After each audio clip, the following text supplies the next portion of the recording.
खेसारी लाल यादव का एल्बम गीत गरम करो जो कि आयांश म्यूजिक यूट्यूब चैनल पे आया है। ये गीत एक दिन में 1 मिलियन प्लस भी पार कर चुका है। साथ ही ये गीत को अभी तक 1 लाख प्लस लाइक और 15,000 प्लस कमेंट आ चुका है। और इस गीत का सिंगर खेसारी लाल यादव और साथ में शिल्पी राजेश जो कि बहुत बेहतरीन गाना बनाया गया है।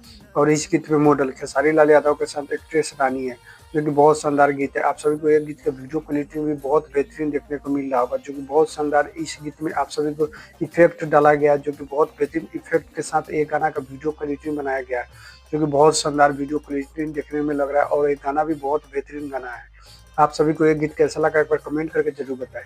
देखिए खेसारी लाल यादव और साथ में रानी का बहुत लंबे समय बाद फिर से आप सभी को एक बेहतरीन गाना देखने को मिला। आप सभी को ये गीत कैसा लगा एक बार कमेंट करके जरूर बताएं। और इस गीत का लेखक नागेंद्र यादव और इस गीत का म्यूजिक दिए आर्या शर्मा जो कि बहुत शानदार म्यूजिक इस गीत में दिया गया जो कि बहुत बेहतरीन गाना भी बनाया गया है। और इस गीत का डायरेक्ट किए पवन पाल जो कि एक गीत का वीडियो क्वालिटी भी बहुत बेहतरीन है। और इस गीत में आप सभी को इफेक्ट भी बहुत शानदार भोजपुरी में देखने को मिल रहा होगा जो कि बहुत शानदार गीत है। आप सभी को ये गीत कैसा लगा एक बार कमेंट करके जरूर बताएं।